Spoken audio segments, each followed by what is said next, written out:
नमस्कार दोस्तों, स्वागत है आपका आज के मुख्य समाचारों में। जी हां दोस्तों, आपको यहां पर देखने को मिलेंगी आज सुबह से लेकर शाम तक की तमाम बड़ी खबरें, मुख्य समाचार, ब्रेकिंग न्यूज अपडेट्स के रूप में। तो दोस्तों, आप सभी लोगों से रिक्वेस्ट है इस वीडियो को ज्यादा से ज्यादा लाइक और शेयर करें।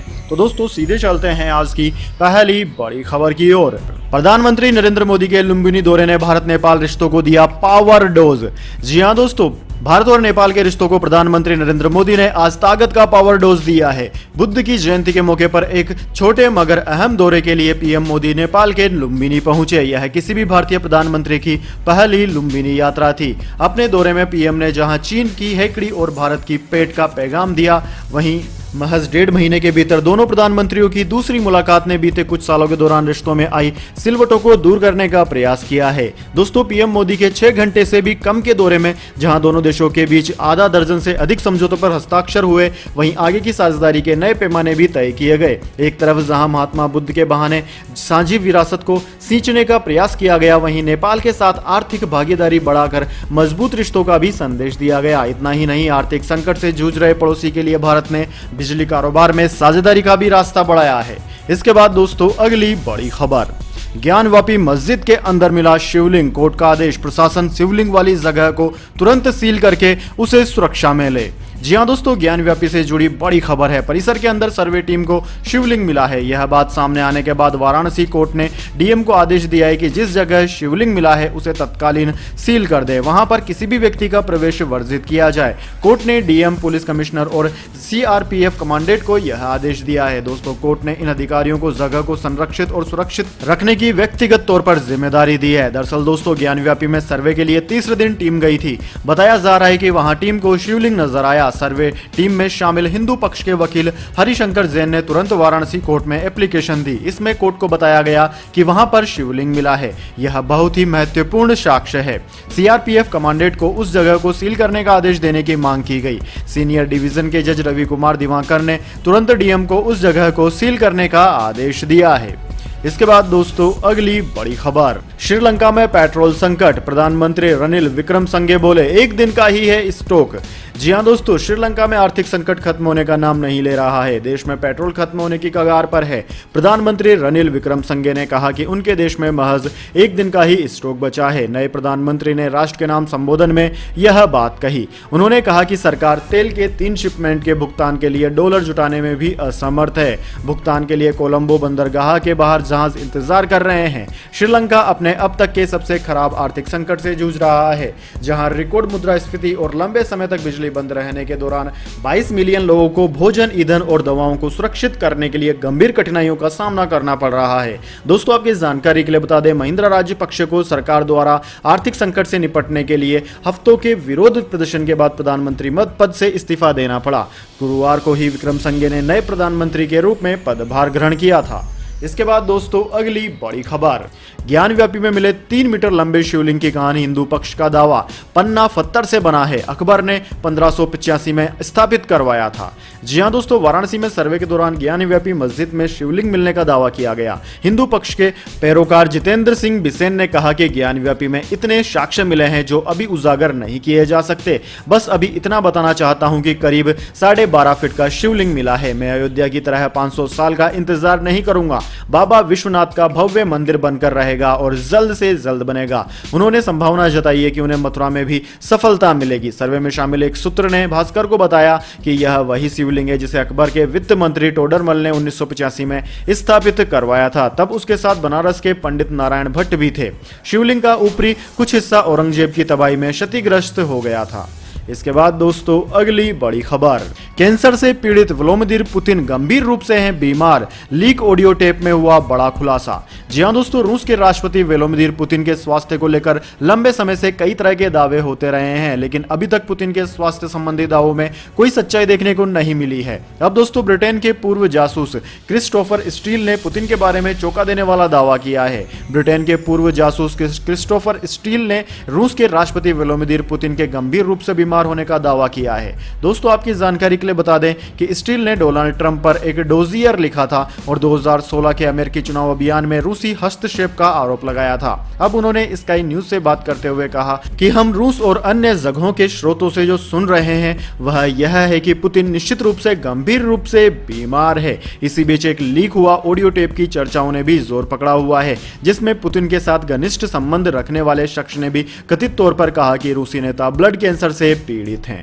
इसके बाद दोस्तों अगली बड़ी खबर, आ गया मानसून, बंगाल की खाड़ी पहुंचा मानसून, 27 मई तक केरल पहुंचने के हैं आसार, गर्मी से मिलेगी राहत।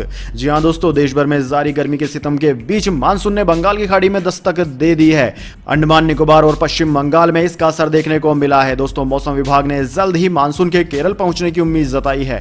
मौसम विभाग ने इसी सप्ताह उत्तराखंड, मेघालय, असम और केरल में बारिश का अनुमान जताया है। उधर दोस्तों राजधानी दिल्ली में रविवार को चिलचिलाती गर्मी और भीषण लू के बीच कई इलाकों का तापमान लगभग 50 डिग्री दर्ज हुआ, जो देश के किसी भी शहर के मुकाबले इस साल का सबसे ज्यादा तापमान है। उधर दोस्तों यूपी के बांदा में भी रविवार को तापमान 49 डिग्री दर्ज किया गया। हालांकि दोस्तों दिल्ली में सुबह से ही आज मौसम ने करवट बदल ली। राजधानी दिल्ली और एनसीआर में बादल छाए हुए हैं। मौसम विभाग के मुताबिक राजधानी और आसपास के इलाकों में तेज हवाओं के साथ आंधी और बारिश हो सकती है। दोस्तों मौसम विभाग का कहना है कि अंडमान और निकोबार द्वीप समूहों पर सोमवार सुबह तक मानसून पहुंच जाएगा। हालांकि केरल में 27 मई तक पहुंचेगा। उत्तर के पहाड़ी राज्यों जम्मू कश्मीर, लद्दाख, हिमाचल प्रदेश और उत्तराखंड में अगले 2 से 3 दिन ओलों के साथ बारिश की संभावना है। पंजाब, हरियाणा, दिल्ली, उत्तर प्रदेश और राजस्थान में अगले 2 दिन धूल भरी आंधी चलने की आशंका है। इससे तापमान में कमी आने की संभावनाएं हैं। इसके बाद दोस्तों अगली बड़ी खबर, यूपी सरकार के मंत्रियों के साथ प्रधानमंत्री मोदी और योगी आदित्यनाथ की हुई अहम बैठक। जी हां दोस्तों, यूपी सीएम योगी आदित्यनाथ के घर पर यूपी सरकार के तमाम मंत्री बैठक करने के लिए पहुंचे। साथ ही लखनऊ में प्रधानमंत्री नरेंद्र मोदी भी 5 कालिदास मार्ग पहुंचे। वहां पहुंचकर यूपी सरकार के मंत्रियों के साथ प्रधानमंत्री मोदी ने अहम बैठक की। दोस्तों लगभग 2 घंटे 30 मिनट यूपी सरकार के मंत्रियों के साथ प्रधानमंत्री मोदी का संवाद और डिनर का कार्यक्रम है। प्रधानमंत्री मोदी करीब 3 घंटे सीएम के घर पर व्यतीत करेंगे। प्रधानमंत्री मोदी रात 9 बजे तक यूपी सरकार के मंत्रियों से मुलाकात कर रहे थे और डिनर कर रहे थे। इसके बाद दोस्तों अगली बड़ी खबर, ज्ञानव्यापी विवाद पर अपोजिशन हुआ आक्रामक। महबूबा मुफ्ती बोली ये लोग मस्जिदों की लिस्ट दे दें। ओवैसी बोले ज्ञानव्यापी कयामत तक रहेगी। जी हां दोस्तों, वाराणसी में ज्ञानव्यापी परिसर का सर्वे तीसरे दिन सोमवार को पूरा हो गया। इस बीच जम्मू कश्मीर की पूर्व मुख्यमंत्री महबूबा मुफ्ती और AIMIM चीफ असदुद्दीन ओवैसी ने ज्ञानव्यापी मस्जिद को लेकर सरकार को घेरा है। महबूबा ने कहा कि हमें उन सभी मस्जिदों की लिस्ट दे दें जिन पर आपकी नजर है। वहीं ओवैसी ने कहा कि ज्ञानव्यापी मस्जिद कयामत तक रहेगी। दोस्तों PDP चीफ महबूबा मुफ्ती ने कहा कि बाबरी में तो कुछ भी साबित नहीं हुआ, अब ये लोग ज्ञानव्यापी मस्जिद के पीछे पड़ गए हैं। इन्हें मस्जिद में ही भगवान मिलते हैं, आखिर वो हमारी मस्जिदें हैं। हमें उन सभी मस्जिदों की लिस्ट दें जिन पर आप नजर रख रहे हैं। हम तो जहां सजदा करते हैं हमारा अल्लाह वही है। उन्होंने सवाल किया कि जब वे हमारा सब कुछ ले लेंगे तो क्या सब बंद हो जाएगा। इसके बाद दोस्तों अगली बड़ी खबर, गंगा में तैरते दिखे मानव शवों पर एनजीटी ने उत्तर प्रदेश और बिहार सरकार से मांगी जानकारी। जी हां दोस्तों, राष्ट्रीय हरित अधिकरण ने उत्तर प्रदेश और बिहार की सरकारों को निर्देश दिया है कि कोविड-19 महामारी शुरू होने से पहले से लेकर इस साल 31 मार्च तक दोनों राज्यों में गंगा नदी में तैरते दिखे मानव शवों और नदी किनारे दफनाए शवों की संख्या के बारे में जानकारी दी जाए। न्यायमूर्ति अरुण कुमार त्यागी और विशेषज्ञ सदस्य डॉक्टर अफरोज अहमद की पीठ ने उत्तर प्रदेश और बिहार की सरकारों के अतिरिक्त मुख्य सचिव और अतिरिक्त मुख्य सचिव प्रधान सचिव को इस विषय पर तथ्यात्मक सत्यापन रिपोर्ट जमा करने को कहा। पीठ ने कहा कि उत्तर प्रदेश और बिहार राज्यों में साल 2018 और 2019 में कोविड-19 की शुरुआत से पहले और 2020-21 में कोविड-19 महामारी शुरू होने के बाद तथा इस साल 31 मार्च तक गंगा नदी में कितने शव तैरते देखे गए और कितने नदी किनारे दफनाए गए, इसकी जानकारी दी जाए। इसके बाद दोस्तों अगली बड़ी खबर, बच्चे को फ्लाइट में जगह नहीं देने पर DGCA की जांच पूरी। कहा इंडिगो का पैसेंजर से व्यवहार ठीक नहीं। जी हां दोस्तों, स्पेशल नीड वाले एक बच्चे को बोर्डिंग नहीं करने देने के मामले में एविएशन रेगुलेटर DGCA ने इंडिगो एयरलाइन को शोकेज नोटिस दिया है। DGCA की एक फैक्ट फाइंडिंग कमेटी ने एक घटना की जांच के बाद रिपोर्ट में कहा कि इंडिगो ने यात्रियों को अनुपयुक्त तरीके से हैंडल किया। एयरलाइन ने नियमों का पालन भी नहीं किया और यात्रियों के साथ सही ट्रीटमेंट नहीं किया। घटना 7 मई को रांची एयरपोर्ट पर हुई थी। एयरलाइन से 10 दिन में जवाब मांगा गया है। इसके बाद दोस्तों अगली बड़ी खबर, गोल्ड सिल्वर प्राइस टुडे, महंगा हो गया है सोना, चांदी के भी बढ़ गए हैं दाम। जी हां दोस्तों, सोमवार को सोने चांदी की कीमतों में मामूली तेजी आई है। भले ही अमेरिकी डॉलर का कारोबार मजबूती से जारी रहा, लेकिन हाल ही के निचले स्तर से सोना थोड़ा महंगा हुआ है। Multi commodity exchange of India यानी कि एमसीएक्स पर सोना वायदा 0.08% यानी कि 42 रुपए की मामूली तेजी के साथ 49,915 रुपए प्रति 10 ग्राम पर कारोबार कर रहा था। वहीं दोस्तों चांदी वायदा करीब 0.28% यानी कि 168 रुपए की तेजी के साथ 59,500 रुपए प्रति किलोग्राम पर पहुंच गई। दोस्तों Indian Boolean and jewellers association के अनुसार हाजिर बाजार में शुक्रवार को सबसे ज्यादा शुद्धता वाला सोना 50,465 रुपए प्रति 10 ग्राम पर बिका। इस दौरान चांदी की कीमत 59,106 रुपए प्रति किलोग्राम रही। दोस्तों पिछले 3 हफ्तों में सोने की हाजिर कीमत 2,000 रुपए प्रति 10 ग्राम से भी ज्यादा सस्ती हो गई है।